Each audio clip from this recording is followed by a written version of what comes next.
Hello everyone and welcome back to another video. In today's video we are going to be taking a look at the Scuffed World Tour, the final NA major of the year, and a lot of players' last tournament of the 2022 season. And this tournament was incredible. Ludwig and his Mogul Moves crew always do an amazing job. Huge props to them, and they raised over $26,000 for VGBC to help them get out of the struggle they're in right now, which is just super sick. They're helping the community in both Ultimate and Melee. Melee was also sick. Amsa won that Hungry Box second, I think Mango third. Like, it's just an incredible event, and Ultimate had so many insane matches. We had Ferps, Meister, J-Dizzle, Siski in 13th, Mia, DeBuzz, Sonics, and Riddles in 9th, Gluttony and Onin in 7th, Leo and Light in 5th, Aquila in 4th, Shootone in 3rd, Tweak in 2nd, and Spargo in 1st. Spargo has now had 2 tournaments in a row where he's won, and Tweak has had 2 tournaments in a row where he's gotten 2nd, which is pretty impressive, and it helps them both a lot in the ranking, because Spargo, Tweak, the biggest question marks this tournament in terms of ranking were Spargo, Tweak, Mia, and Shootone, and they have kind of all confirmed spots for themselves. I think Mia is either...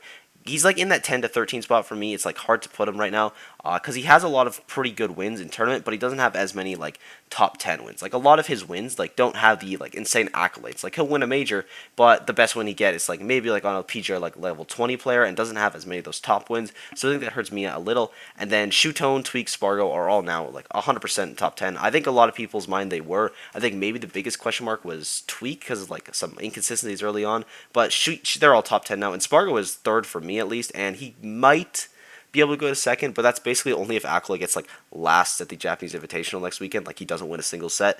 Pretty much he just has to win one set, and he's good for me at least. Maybe some other people have him higher. I think Spargo has definitely confirmed himself for top 3, though. He has had a very good season despite being absent from the start and just kind of getting back into Ultimate, and he should be incredibly happy with himself. Same with Tweak. He's had like such a resurgence this season, looked really, really strong, and he used Sephiroth this tournament.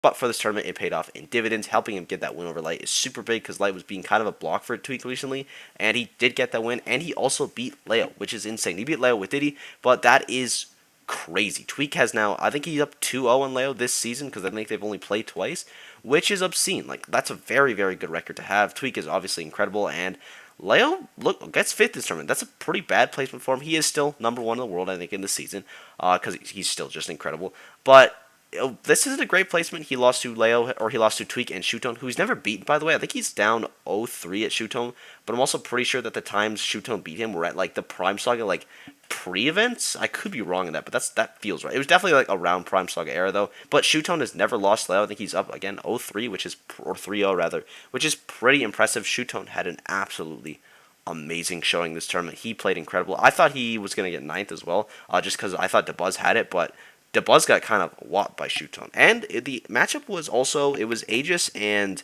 Rosalina / Minmin, which we did expect. I'm surprised DeBuzz went to the Rosalina, but because the Aegis game was like really, really close, or like really the Minmin game 1 was really close, and then he got kind of bopped on the Rosa. Tried the Minmin again, didn't work, unfortunately.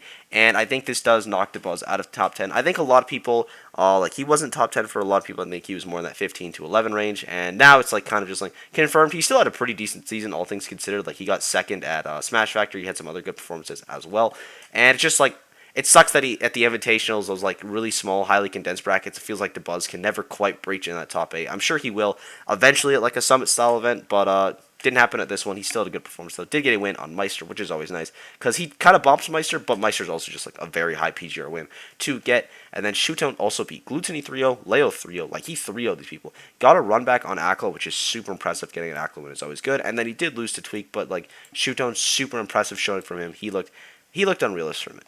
And let's talk about the elephant in the room and MK Leo getting 5th. I kind of talked about it earlier and then I just lost my track. He beat Riddles with Marth, which is insane because he had a very close set with Ferps, who played amazing, by the way, even though he went 0-2. Ferps, like, very, very impressive. He kind of like lost to himself more than the other people, honestly, because he just dropped conversions he normally hits.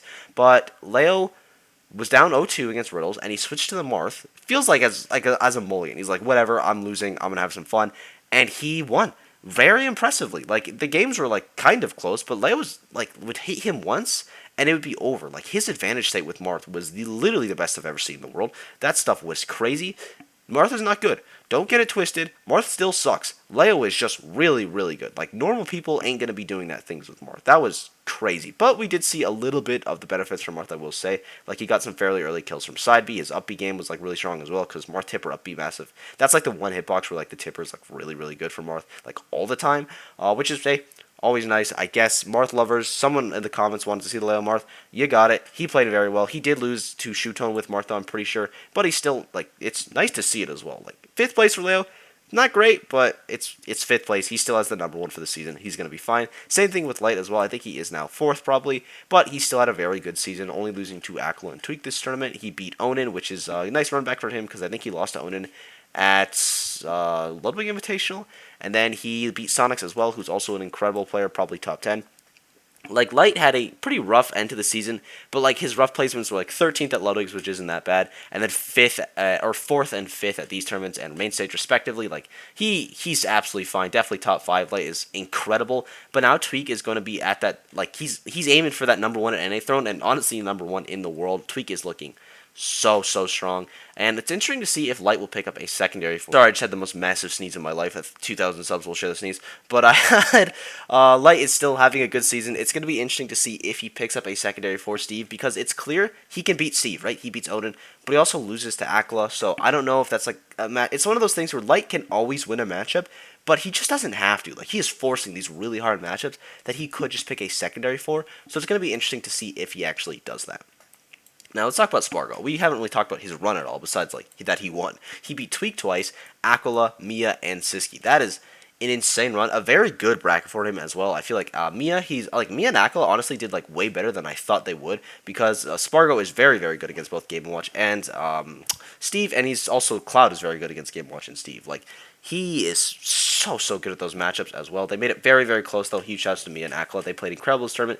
Even though Mia only got 9th place, I feel like I expect him a little higher. It's not, like, that bad, honestly. It's still a very good placement, considering, like, the caliber as well. And he did get a win on Onin. And then SPARGO Siski is just, like, honestly a tough role for Siski. He did take a game, though, so, like, huge props to Siski. Even though I think he went 0-2 as well. He had, like, again, a very impressive showing. Everyone at this tournament at least looked, like, very strong, even if they went 0-2, which is, like, always nice to see that level of play. And in terms of, like, massive upsets, I feel like there wasn't any crazy ones. Like, Leo Tweak is pretty decently sized, but that's, like, I think 4th seed over 1st seed. And I think round 1, there wasn't a single upset. Mia, Onin, I think, but that's, like, by, like, an upset of 1.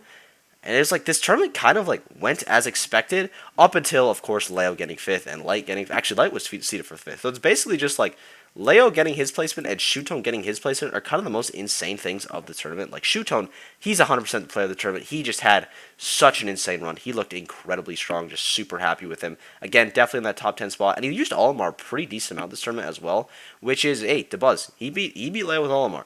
Listen, all I'm saying is it's doable. Maybe take notes. Maybe he doesn't go Joker against Ethan. I don't know.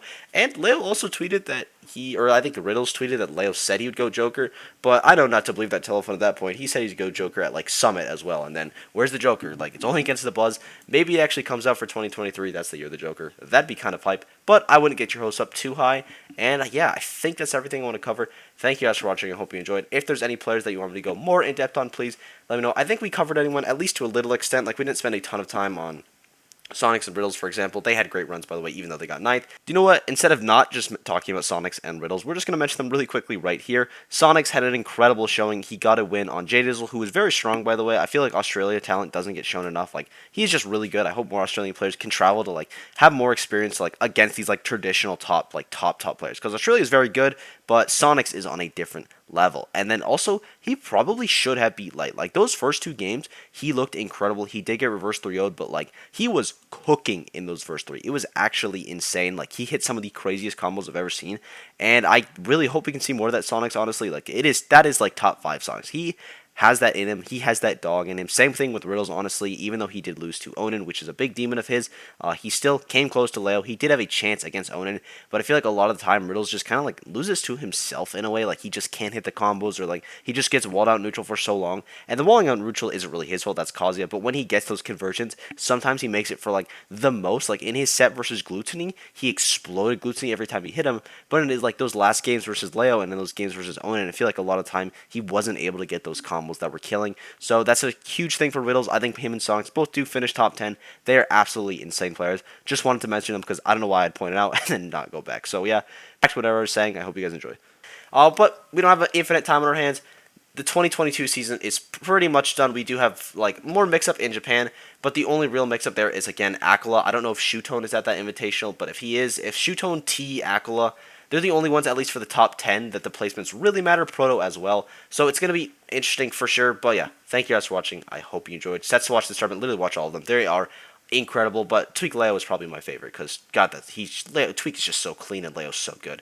So yeah, thank you guys for support. It means the absolute world to me lately. I hope you enjoyed, and I'll see you all in the next video. Bye bye.